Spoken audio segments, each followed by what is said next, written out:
We're playing my city. It's got the street levels are kind of barren, but like on a larger scale, it looks really good. Maybe I could add some street poles and some other ambient things.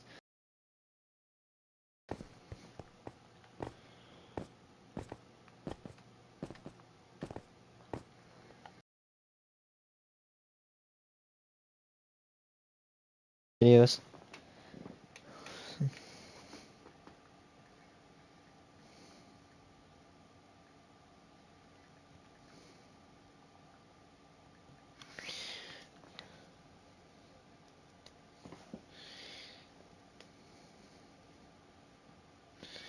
Dude, old Subaru ads.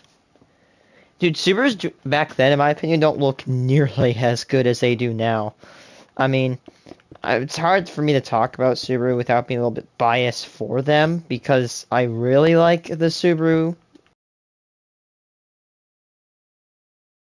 So I have 480 miles on my brand new Crosstrek.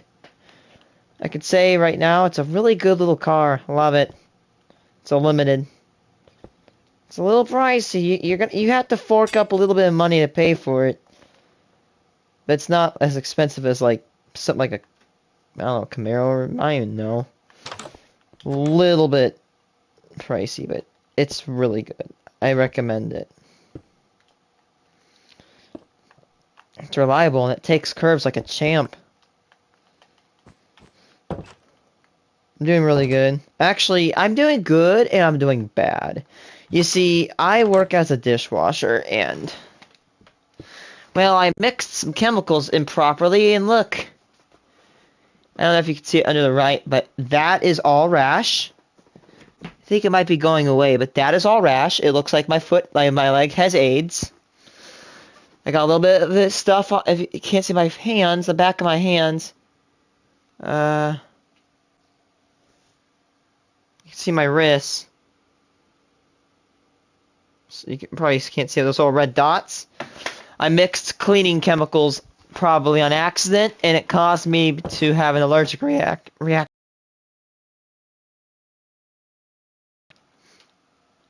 He's one hell of a guinea pig, man. Rest in peace to him.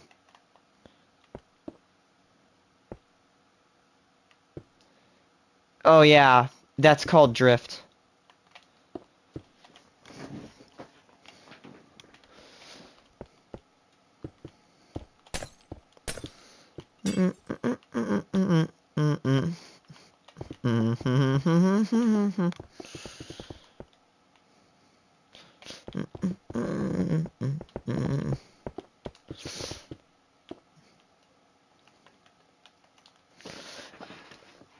Yeah, stick drift. It's when microscopic pieces of dust get stuck into the controller. This causes the controller to suddenly shift automatically and, quote, drift away from its intended purpose.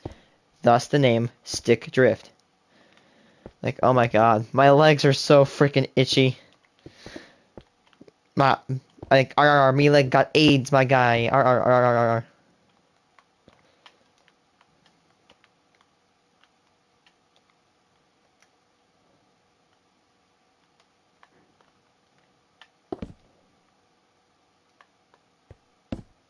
An MP? I don't know what that means.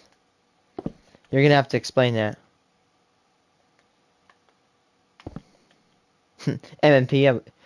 What are you talking about? MP? MP 1522? Or MMP 1522? Got one of those. For real? For shoot, it's gone. A map? I don't want to make a map, because if I make a map, and the file size says I want to go bonkers today, it increases. However, I have created a map on a different copy. Oh, I do. Okay, never mind. We do have a map. It looks like you're in luck.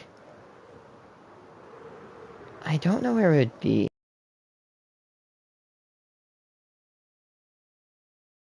PDA, that's what it's called. That's called the PDA. TAA, PDA. The ABNC Personal Defense Arc. It's a high-tech machine. Like, I actually mean like high-tech. It kills or damages enemies via invisible electrical arcs that come near it. This one is designated to kill phantoms. TA Tower is immune from phantom attacks.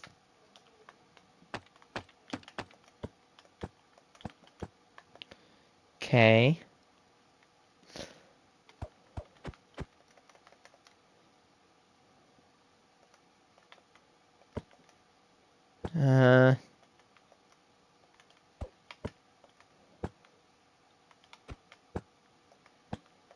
There we go.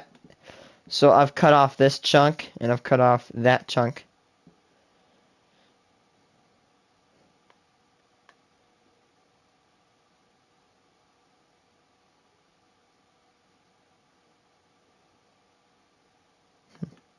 Oh, these are level 1 maps.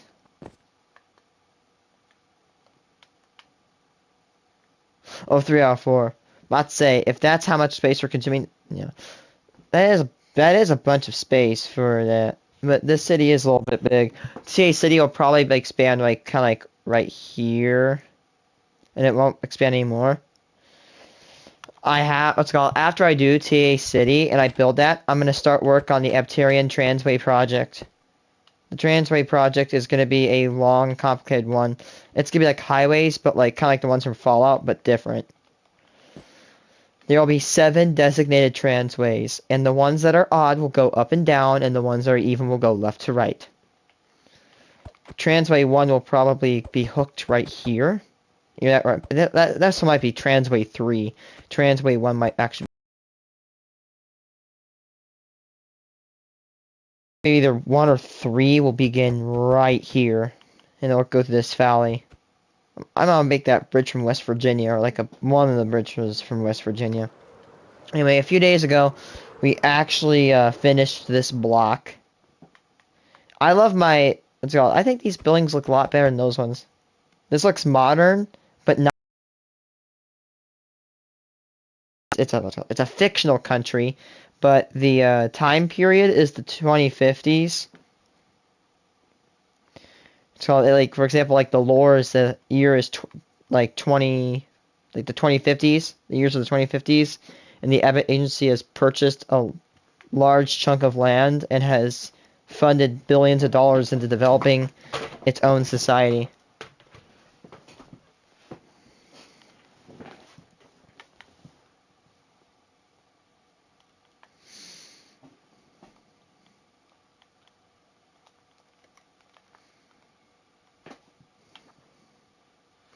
So I don't know. My least liked buildings here are that one and this one.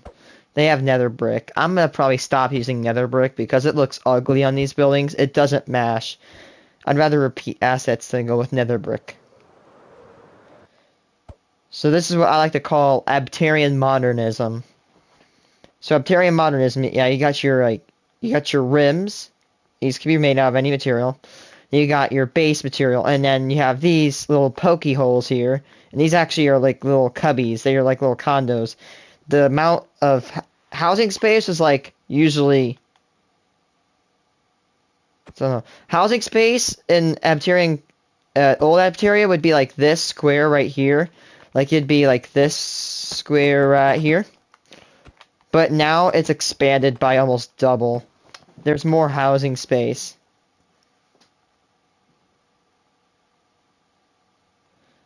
Oh yeah, I have a messy room. Dude, look at my numismatic table. What's it called? Do you wanna... Oh my god, let me show the stream this. Huffy, my stupid white twig butt. Oh my god. This bucket is filled with so many pennies. I've sifted these pennies for wheat pennies. I found about 21 of them. Ready to hear what it sounds like from like a foot or like 6 inches a drop? Dude, when I drop this thing from like 6 inches tall or high, it vibrates the entire house.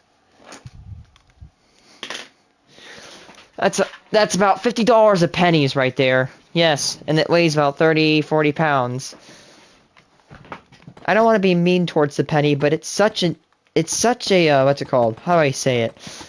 It is such a tasking coining to take around. I don't know where it went. Did I drop my $50? Oh my god.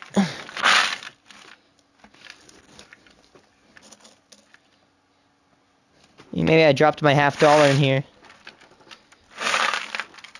Or my dollar coin in here. I mean, I might be surprised. I'm seeing some quarters. Or that's a nickel. What nickel is this? 94. That's not really... I'll get back to the stream, I promise. Oh, there's a dime. I don't know how that got in there. I must have swept it alongside. There's another dime.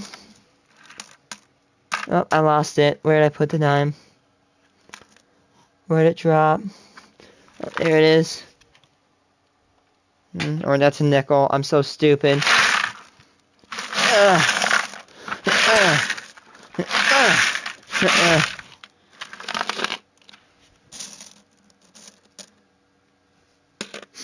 Oh, it smells like old. 2000 nickel.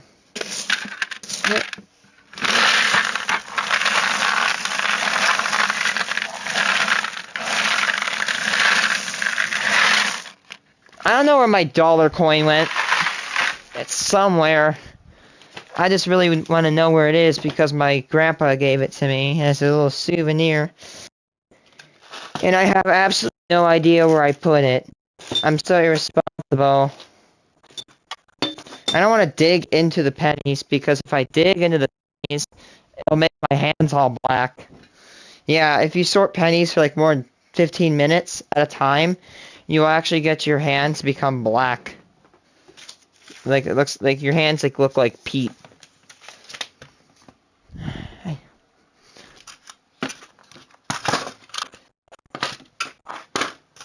Yeah, I don't know where that it has to be here.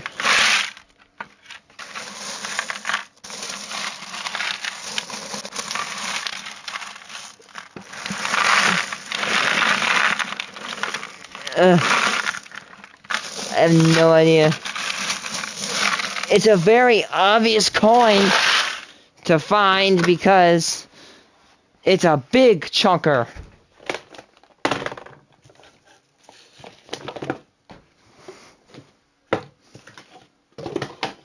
Give me a second, stream. I'm sorry. I'll get to it. I'm just...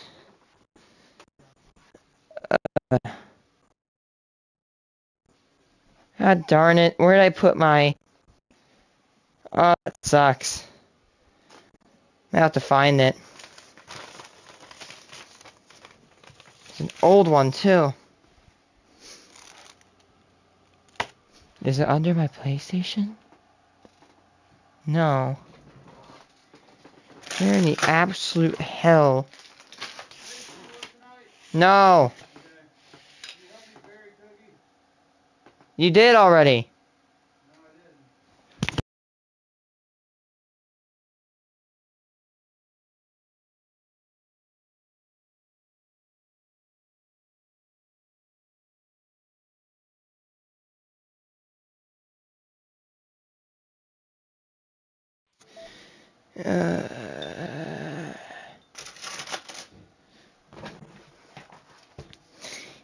Oh, how can I be so freaking stupid?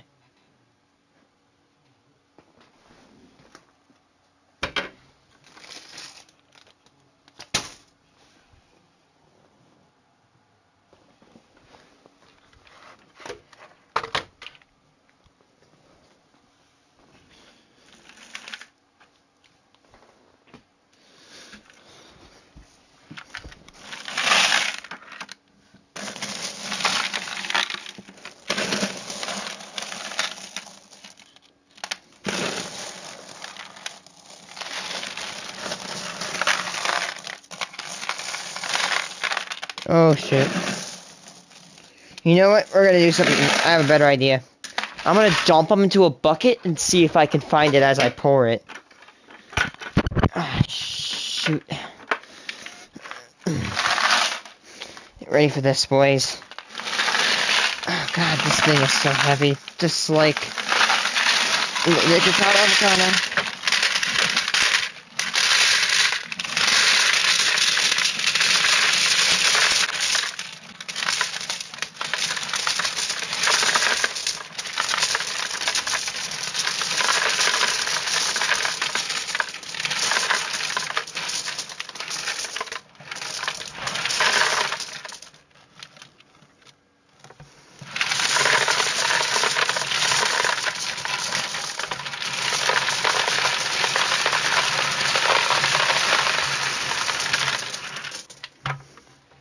Can't find it.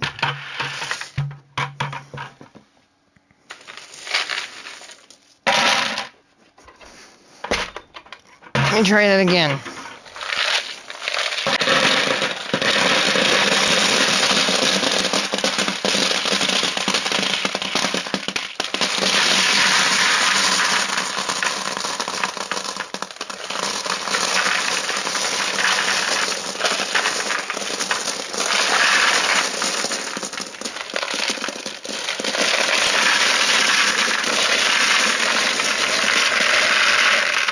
Yep, I can't find it.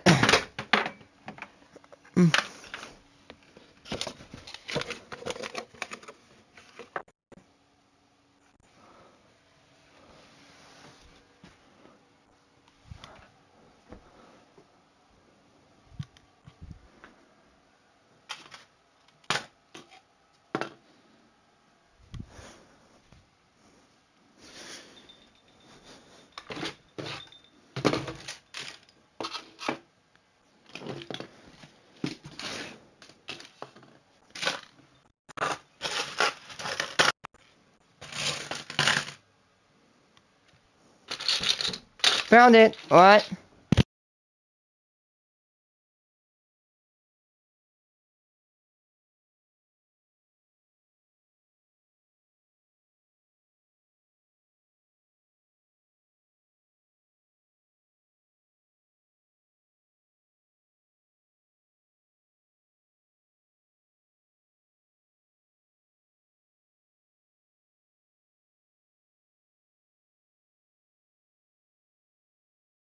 Sorry for that time. Found it. Here's a quarter. Oh, sorry. Here is a quarter. Here's a $50. Look at this sight. Here's $100 bill. I'll show you what a bill looks like. So here's $100. Look at this sucker. I mean, look at this. The size of this coin. Here's what a quarter sounds like when you drop it. You know, here's a quarter, what it sounds like when you drop it. Here's a dollar coin. Quarter, dollar. This thing is stupid heavy for a coin. What's that say? In God we trust. $1. United States of America. E pluribus unum. This coin is the dumbest coin the United States has ever minted. I'm not saying it because of looks. I'm saying it because of practicality. And practicality is a stupid coin. I mean, it's a really nice design how it's a $1. Because I can't tell you how many times I've had my $1 bills get rejected by a vending machine. But seriously, this thing is heavy. This thing's like 30 ounces compared. How heavy? How heavy are dollar coins?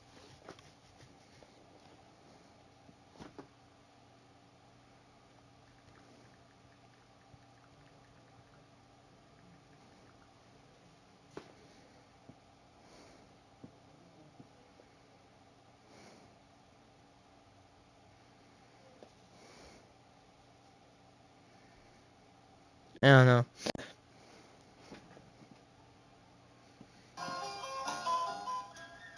Do this. Subaru doesn't think four-wheel drive is only for the rich. We present the open-back Subaru Brat, America's lowest price Brat? four-wheel drive fun car, and the Subaru Hatchback, America's lowest price four-wheel drive functional car. Both go from front to four-wheel drive at the flick of a lever. Both get more miles per gallon and together.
The Subaru hatchback and the Subaru Novak.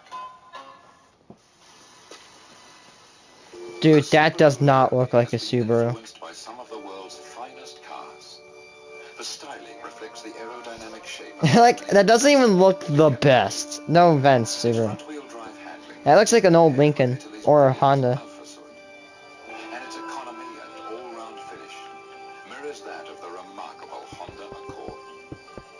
Subaru Leone. Their great ideas, our great price tag.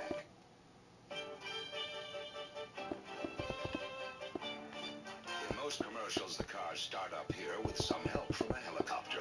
But these babies from Subaru don't need help. They can switch from front to four-wheel drive, and for tougher going, they keep going with a dual-range gearbox. Then cars would look good together. I like how they just roasted. Some guys have a helicopter bring it up, but no, me, we ain't no bitch. That's funny. To stay that way. Yeah, they're getting a little slow. The new Subaru Brat has sleek. Dude, Brats, dude. That's a fan favorite apparently among Subaru owners. The Brat is a truck. It's one of the only trucks that Subaru actually came out with. Sadly, the Brat has now been discontinued as of like by the turn of the 21st century. They are no longer manufactured, but they are still out there, just not as common.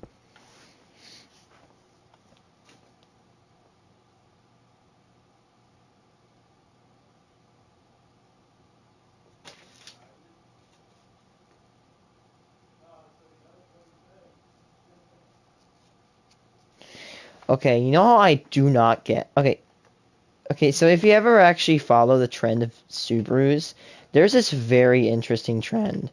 It's like a stereotype. It's that a lot of people that drive Subarus are actually tree-hugging lesbians. I don't know, and I'm like, that can't be true. So I found out that there was an ad campaign that marketed them towards lesbians after they found out that same-sex women couples actually bought these things. I don't know why it's specifically lesbians that like Subarus. I have no problem. Jump on the, what's it called? The, Subaru train. Anybody, just go get it. I'm not gonna be like I'm a die-hard Subaru person, okay? But like, what's it called? I don't want to come off as like one of those like, yes, insert car brand, superior here, like, but apparently, they've adopted the name of a lesbian wagon. I don't know why people just continue that. But, what's it called? Seriously, I don't know if the old ones were good, but them puppies they make new ones, like the Outback Wilderness, oh my god, it's a crack. It's a crack car. I mean, holy shit. It goes 0 to 60 in like, probably like 7 to 6 seconds. A little bit faster than a, older Camaro. Like, Jesus Christ, these things are freaking insane. I shit you not. I don't know how they make them like this.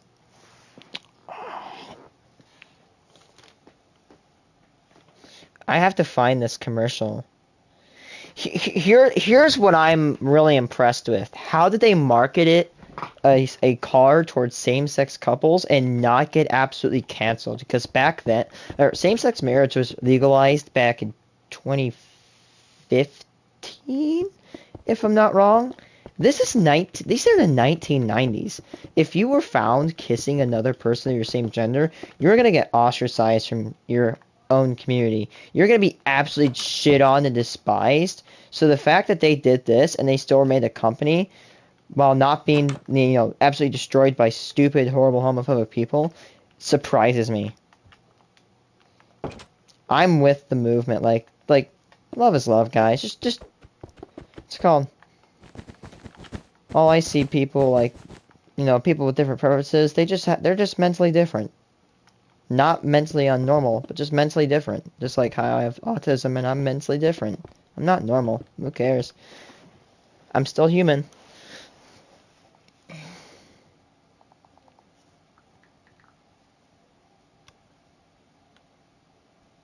How did they market this? Like, what's it called? Like, what's it called? That's like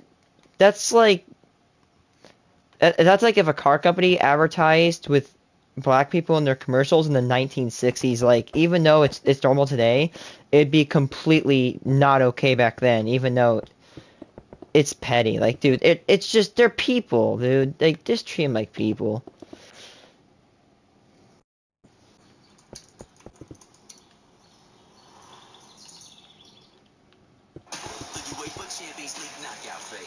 Let's see this. I am interested.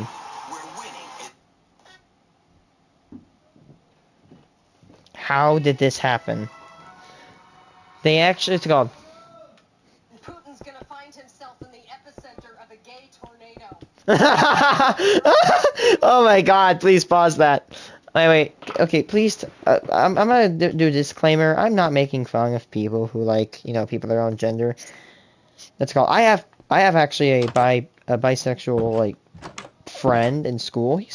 No, not he, but they're really nice. You should really treat everybody respectfully. I know I sound like the stereotypical, oh, treat everybody with respect. But seriously, man, like just treat everybody with respect. There's no meaning to being an asshole.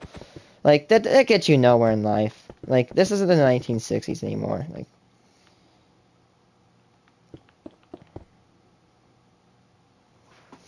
but yeah, this happened in the 1990s. What? The epicenter of a gay tornado. I'm gonna drive my Subaru out there. This episode was aired This episode of whoever this woman is talking about, she's probably speaking in the year of 1995 plus. That's when the Outback came out. My god, the Outbacks do not look the same as they do today. They look way different. I mean, whew, they have evolved. I love the Outback, but it's just not my main. I don't like to main it, quote unquote. Like, you know how people in Apex like main different legends? I main different, like, people main cars, and I main the Crosstrek Limited 23.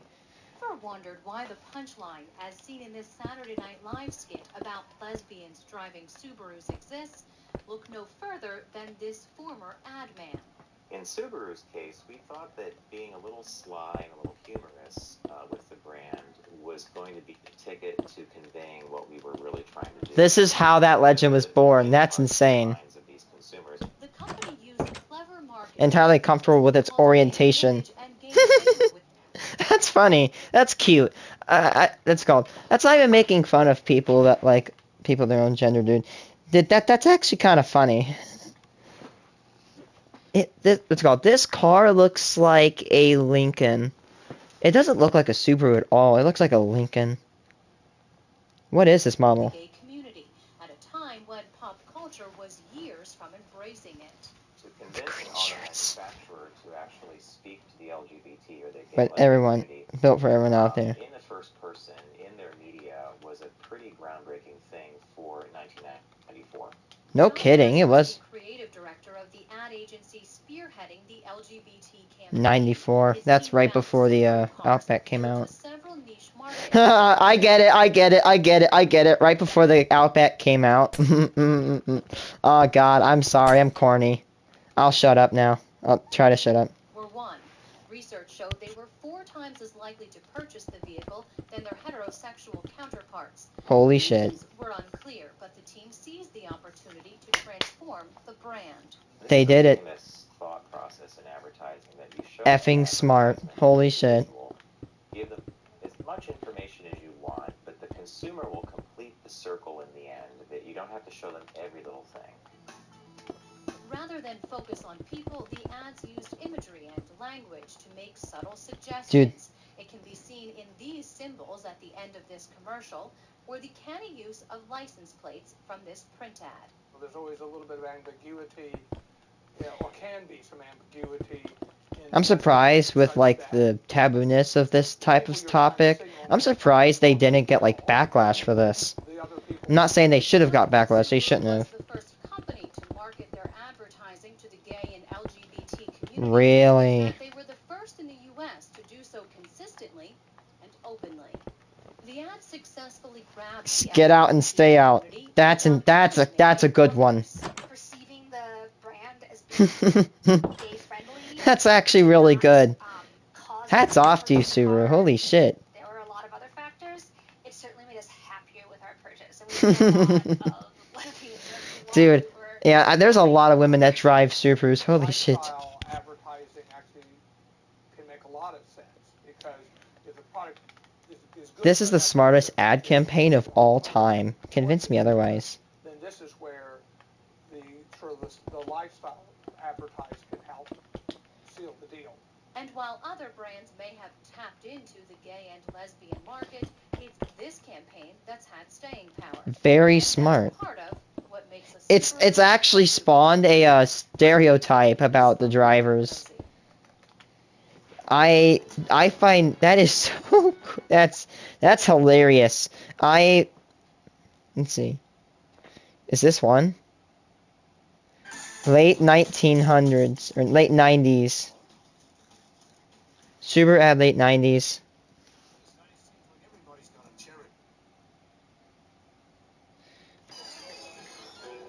This one isn't.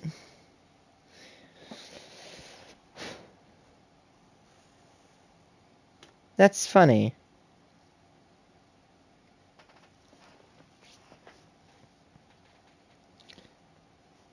What's it called? I found a picture of a Subaru, and it was like, what's it called? The only cool sticker it had on it was like as a rainbow flag, and then it had like a bunch of vegan power. I'm not bullying people for veganism. Please don't destroy me in the comments. But they are pockmarked with stickers, dude. Why do people do this? Stop. I mean, I don't care about what you do to your car, but like, can you go easy on the amount of stickers? Holy shit. What? What? Well, you know, we went to IKEA because we thought it was time for a serious dining room table, and we have slightly different tastes. I mean, Steve is more into country, and it frightens me, but at the same time, I have compassion. We've been together about 3 years. I met Steve at my sister's wedding. I was really impressed with how well designed the IKEA furniture was. He's really into craftsmanship. Oh, it's IKEA. Really sturdy. That's an IKEA. I'm surprised. What's it called? I'm surprised those guys didn't put the legs on backwards, because I probably would have. I mean, how do you assemble IKEAs? Aren't they like built at home? You take the shit home and you build it or something? I don't know. That's funny. That's very smart. They really went all out on that. Where's my keys? Shit. So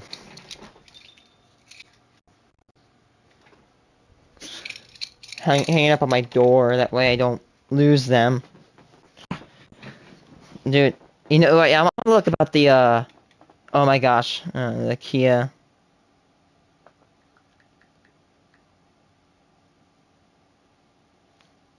Yeah, that's what I thought.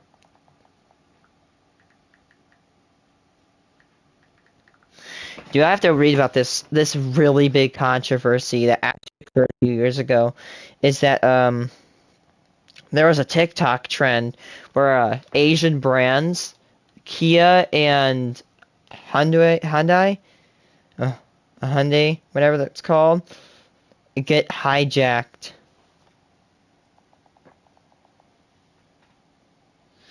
Because it's called, there's a thing called a mobilizer on them, and because these things did not, what's it called?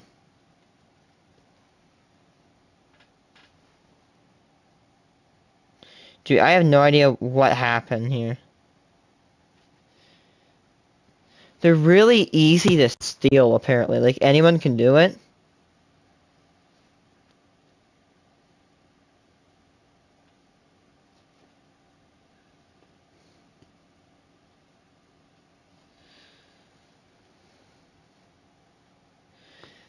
That is interesting. Yeah, because I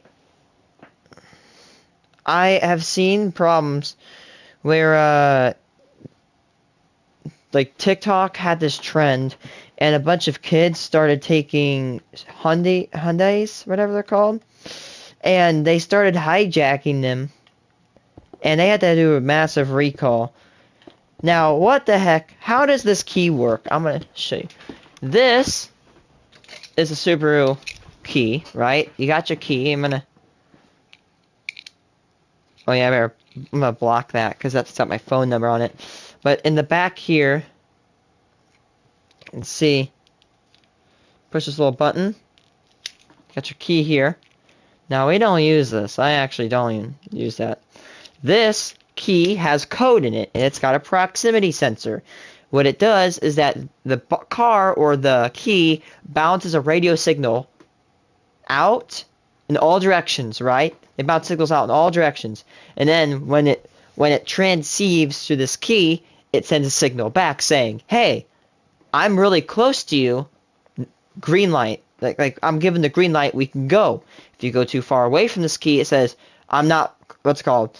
Basically, the car says, "Hey, I can't find this key. I'm not going anywhere." This is an immobilizer. The immobilizer is a tool used to, well, immobilize cars if the proximity key is not in range.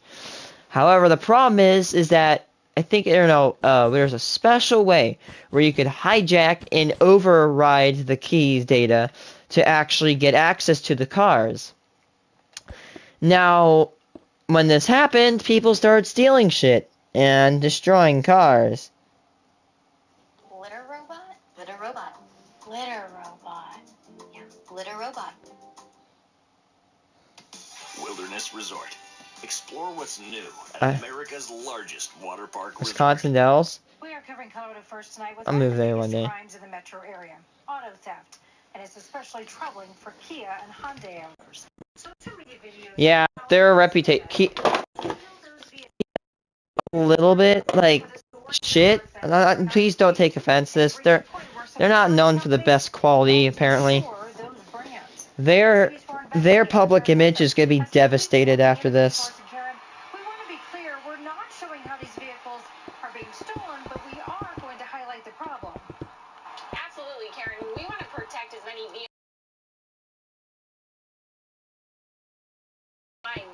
This information that's spreading online right Like now, you can pop a panel, inject a USB in, and it'll just go. Something that many of us keep in our own vehicles, a USB cord. We now know also that this type of theft is impacting more people far beyond just the vehicle owner. Videos online show thieves joyriding in cars they say are easy to steal, some with a how-to included. I was in shock because I couldn't believe that this was actually on the internet, that somebody is literally showing you step by step how to steal another person's car. And so This is why TikTok should immediately be banned. Only after the Kia Sportage she'd owned for less than a year was stolen. Oh my god. The Kia was our daily driver. It was the car that Even though you chose a Kia, but still, that sucks, man. Is believed to have started in Milwaukee, where police say they're now hearing from law enforcement agencies across the country that it's spreading. Denver Police Chief Paul Pazin says it's reached Colorado. Spreading of this tutorial is... Dude, I can't imagine how stressful police people's lives have to be, man. Colorado's auto theft rates are currently the highest in the country, according to data from the State Auto Theft Prevention Task Force.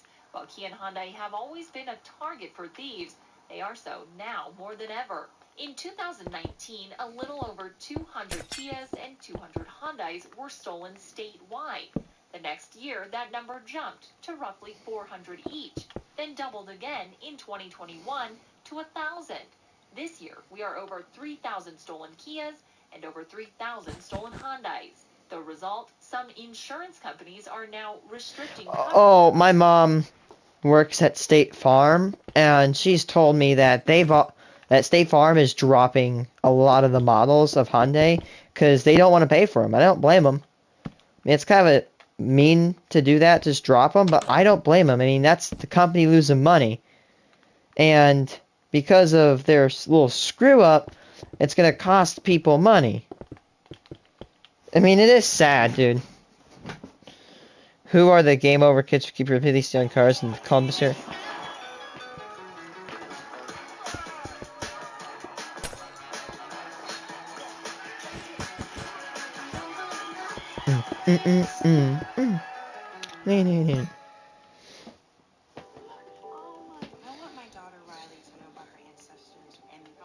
It's called,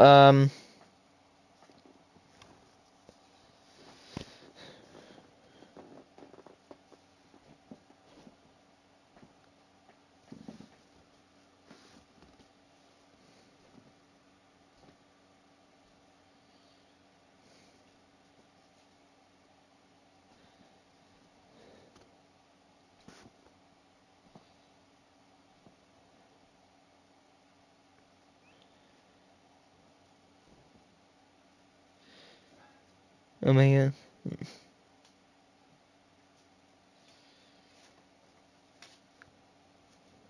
Now I feel like I'll be doing it.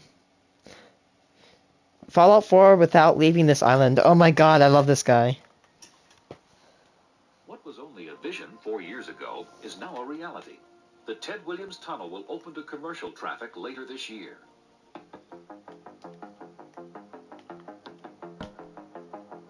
Yeah, the Spectacle Island disaster. This island was literally home to like prostitution and a horse glue plant. And to reform it, they initiated the Big Dig tunnel. And they used the dirt from the Big Dig. If you've been here on the channel before, you know the deal. It's called the Big Dig channel. The Big Dig project was a project to move clay, sand, earth, and gravel over to Spectacle Island to pile it on top of the garbage that was put there and to turn it into a habitable place. Today, it is very pretty.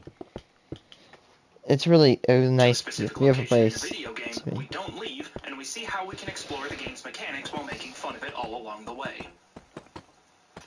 Oh my god! For the first time in this series, though, I'd like to take a better look into the history of the real-life counterpart to the location in question today, Spectacle Island. We'll still be handling our normal business as I and our friend here, Wilson, teach you all about getting the most out of this place. But the story of Spectacle Island is one that I felt was worth sharing, both due to its significance in American history and its connection to the Fallout franchise. Stop right there.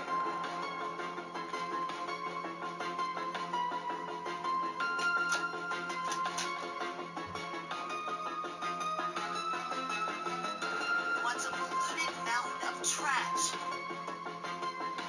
It was a landfill.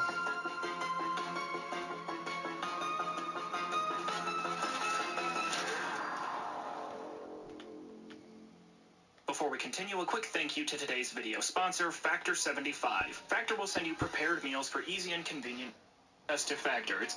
Once you click, my description will live update to count up the purchases.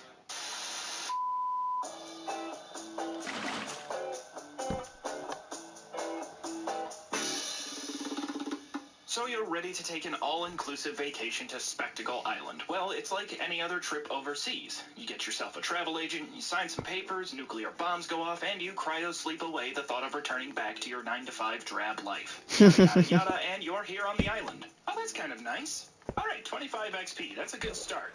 See, I'm glad we invested in intelligence already. Of course, naked with no equipment, money, or supplies, but I'll help to get you started. You'll be able to pick a few former residents of the island clean to get yourself some starting gear and an outfit to help keep the sand out of your britches. I preferred it when Wilson had no pants. Spectacle Island was first on record in 1717 as a smallpox quarantine for ships coming into the Boston Harbor.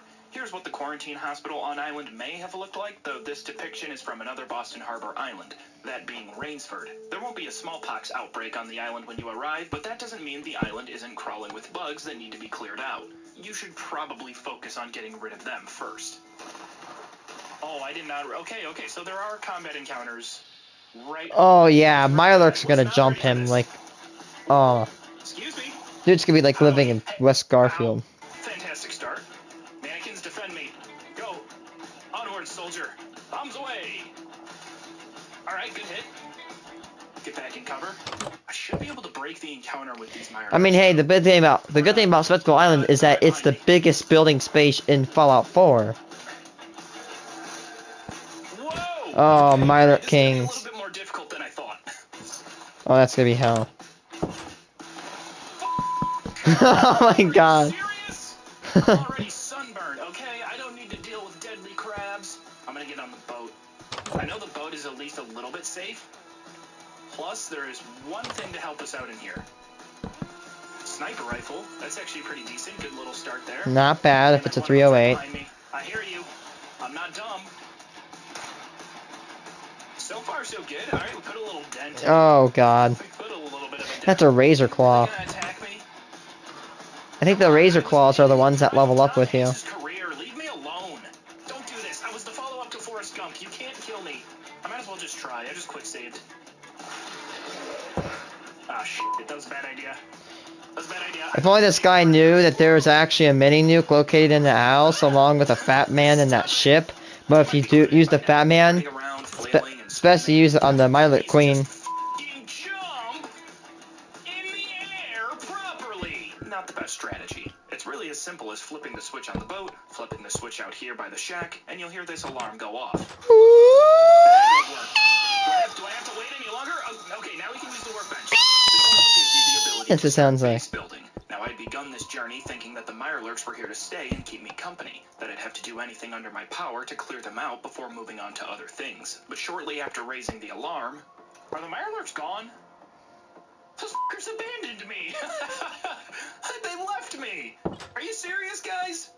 Am I that bad? Is it me? Is it something I said? Not even the Mirelurks want to hang out with me? That was supposed to be like the big bad challenge of this run, was taking out the Mirelurks. Sometimes plans just don't work out. I'd gone into this thinking I could scrounge up some loot and build a turret to do my dirty work for me, basking in the greatness as my foes fall at my feet, and Boston thought that a few quarantine islands would save them from a smallpox outbreak that occurred in 1721.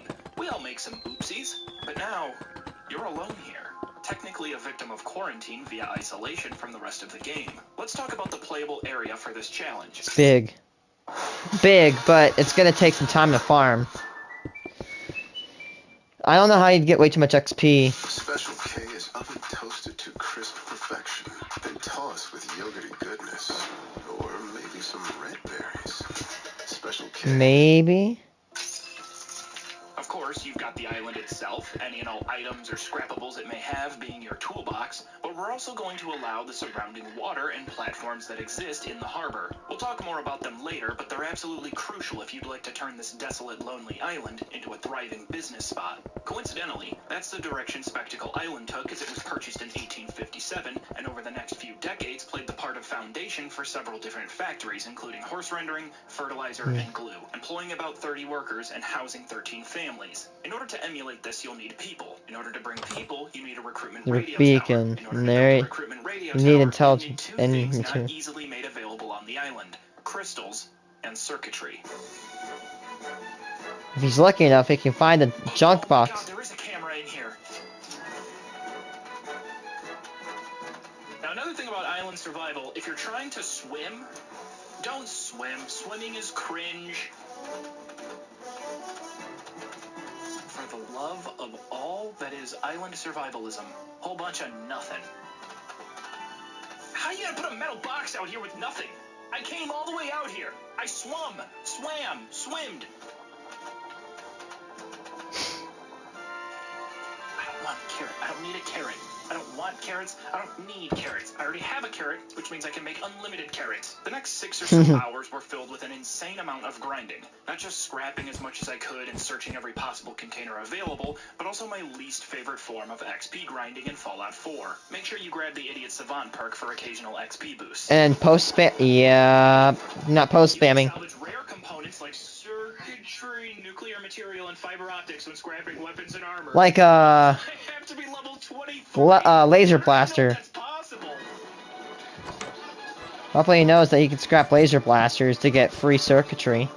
Well, some of them, the most advanced ones. If I had to ballpark it in my head, I probably crafted around 6,000 wooden shelves with this strategy. That means I also had to scrap roughly 2,000 to keep going and crafting more shelves. Seriously, a big shout out to my Twitch chat for keeping me sane throughout all of this. Remember earlier when I said, see, I'm glad we invested in intelligence already. I came to regret this because it lowers the chances of Idiot Savant boosting XP, but I am not starting over. I'm too stubborn for that. I will push through this. We found crystals via the camera spawn at this floating structure, so all that remains right now to get our radio beacon is circuitry. I'll get into more specific strategies. He's gonna need laser blasters, but right now is somehow reaching level 23, taking the Scrapper rank 2 perk, and somehow acquiring a weapon that I can scrap into giving me that circuitry. By following my tips and tricks, things can certainly get quiet out here, especially if the only company you keep is the constant drumming of shelves being placed on the wall or the occasional... There are no enemy spawns. There are no neutral spawns. There are no wandering traders stopping by to say hello. Complete and utter loneliness. I suggest taking away some of the monotony by building your own friends. You're not crazy. In fact, you're just doing what any normal person would by assigning personality to inanimate objects. There we go. We gotta get him in better lighting. Oh, God. Hi, Mr. Howard. They kind of look like a really shitty boy band, don't they? As comforting as Mr. Howard's Soul Revolver Cafe racer jacket is, it's not the same as having real people on the island with you. Luckily, you can source some fertilizer on the island, whip up some hard narcotics, and throw together the most obvious, hey, this is totally a trap in human history. You don't need to worry the about workshop mod, or the workshop DLC. Cover the same functionality for you. It is a bit finicky, though. That goes to that, goes to that, goes to that, goes to... This should have power! I've been to 2 ball games and a county fair, alright? I know how to play this goddamn game. Do you mind clarifying the rules here? Todd? Todd? Can you please help me? Todd, it's not working. Hey, you shut up back there. You shut up back there. No, it does not just work. Haha. It just works. I have a friend. Yay. Yay. I finally have a friend on this island. Oh, yes. God, it's been so long. Welcome to the island, friend. I hope you enjoy your stay here, and... Okay, well, I mean, I really just wanted to be nice to you. Oh, I get it. This is a game you want to play. Okay, yeah, I want to play this game, too. Come on, let's go. It's called Lethal Tag. Ow! Haha, gotcha. You're it. Oh, this is so fun. Finally, something is happening on the island. If I get the... Oh my God, it's a veteran. RNG, or random number generation. It's that thing in video games where outcomes and circumstances are the result of sheer chance. I'm sure most of you are familiar with the concept. This is really bad timing, folks! Holy shit, we gotta get back home. Wait, bad timing?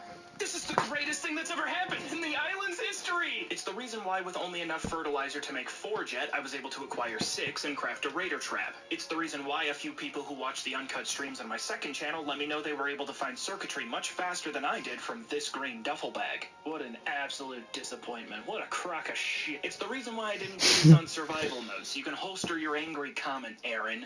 Or whatever your name is. I can't believe this is happening. I gotta prepare for battle. This is just got so real so fast. Okay, give me the sniper rifle. We'll take the landmine. It's the reason why this attack is happening right now. I can't find any exact numbers on it, but I do know that raider cages increase the odds of a raid.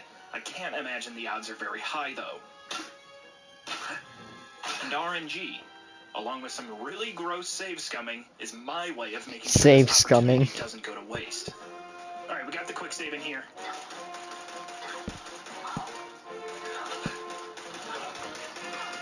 Now you may be thinking to yourself that, hey, this is unbearable to watch. It's probably even worse to play. You would be correct. What?